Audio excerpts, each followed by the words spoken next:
Muchas gracias. Yo quiero ser muy breve porque además esto es una audiencia y la audiencia implica escuchar a quienes vinieron obviamente a explicarnos y a darnos elementos. Planteo esto rápido. Uno de los aspectos que desentraña la sentencia de noviembre de la Corte Interamericana es justo lo relativo a que la intervención excepcional de las Fuerzas Armadas deben ser en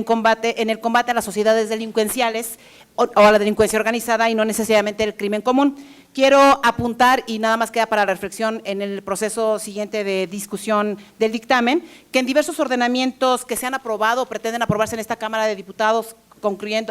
empezando por la Fiscalía General de la República, las áreas de delincuencia organizada desaparecen. Concretamente, desaparece secuestro, desaparece FEBIMTRA, desaparece delincuencia organizada y además en el Plan Nacional de la Paz y la Seguridad no hay una sola mención de la política criminal que se va a seguir respecto del tema de delincuencia organizada. Estamos mezclando todo este combate de delincuencia organizada con delincuencia común y es lo que nos tiene justamente en esta discusión de la Guardia Nacional. Las preguntas básicamente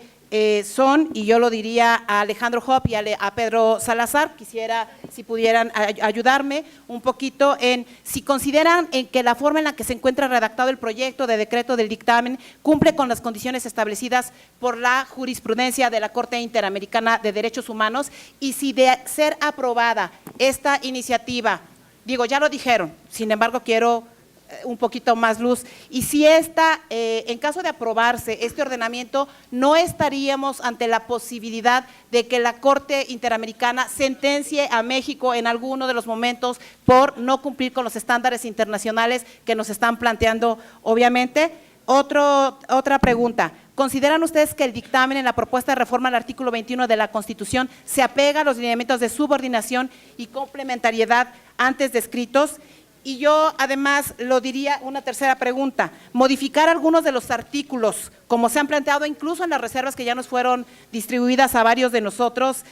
con el aparente cambio de mando militar de 5 años y después 1 año de mando civil, en fin, un asunto raro que no ubico a través de la Secretaría de Seguridad Pública, cambia el concepto específico del modelo de Guardia Nacional, serviría este modelo de Guardia Nacional. Y concluyo nada más porque además me llama la atención el comentario de la diputada Tatiana Cloutier de mando civil, no mando militar, que además todos coincidimos. Entonces esto implicaría, y esta sí es una pregunta que tendríamos que hacernos más adelante, esto implicaría que se eche para atrás la convocatoria del reclutamiento de la Guardia Nacional, porque bueno, si el reclutamiento está siendo a través justamente de la Defensa Nacional, si la formación es militar, pues es militar. Entonces estaríamos sabiendo que el reclutamiento tendría que ser a través de la Secretaría de Seguridad Pública, que no tendría formación militar y que estaríamos cambiando parte del dictamen. Solo lo quiero dejar sobre la mesa y espero con mucha atención las respuestas de Pedro Salazar. Lo primero tiene que ver con el 29 constitucional, que se pregunta por qué. El artículo 29, como ustedes saben, es el que contempla la figura del estado de excepción o del estado de emergencia para que el estado constitucional que enfrenta calamidades o catástrofes en coyunturas específicas y en delimitaciones territoriales concretas pueda actuar, suspendiendo el ejercicio de algunos derechos y también el funcionamiento de algunas instituciones constitucionales. Es una figura antigua que la tienen prácticamente todos los estados constitucionales, que tiene su fundamento en la figura de la dictadura romana y que dentro de sus características debe de ser declarada, debe de ser pública, debe de ser transparente, deben de rendirse cuentas, debe de ser temporal y funcionan una serie de controles para, supervisar lo que sucede en el momento de la excepción. Esta figura fue reformada en 2011, en el artículo 29 se modificó la redacción original de 1917, trayendo piezas muy importantes del artículo 27 de la Convención Americana de los Derechos Humanos, algunas de las cuales son fundamentales para lo que estamos pensando el día de hoy. Una, por ejemplo, hay un catálogo de derechos que no pueden ser susceptibles de suspensión, hay, por ejemplo, controles jurisdiccionales y legislativos, porque la instancia que interviene en estos contextos es sobre todo la instancia del Poder Ejecutivo. Lo que no tenemos es una reglamentación, no tenemos una ley secundaria que nos permita, aterrizar de qué manera, en qué contextos, en qué casos, con qué argumentos se podría activar el artículo 29 y pienso,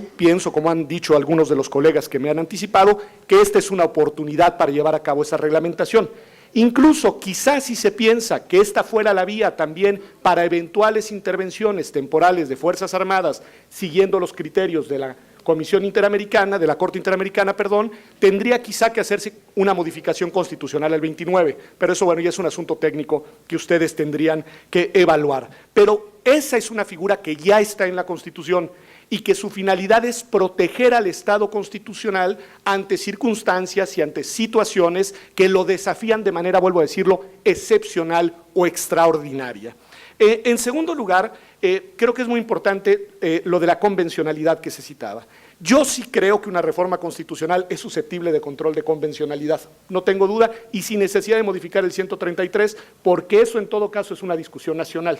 La Corte Interamericana ya se ha pronunciado sobre la inconvencionalidad de normas constitucionales de Estados parte. El primer caso fue el caso de la última tentación de Cristo en Chile hace ya varios años, y entonces sí es viable jurídicamente hablando, no teóricamente hablando, que eventualmente la reforma a la Constitución en esta materia pudiera ser controvertida en sede convencional. Ya que decidirían las instancias internacionales, pues no lo puedo anticipar. Desde mi perspectiva, lo he dicho y lo he escrito, esta reforma tal como se propone sí adolece de vicios de convencionalidad y de hecho contradice abiertamente sentencias de la Corte Interamericana, no solo para otros estados, que ya esas serían vinculatorias para nosotros, sino concretamente, como en el caso Alvarado, para el caso mexicano en el cual la redacción es indubitable. Pero quiero llamar la atención además de otro punto. El artículo 1 de la Constitución consagra los principios de progresividad y no regresividad, además de pro persona.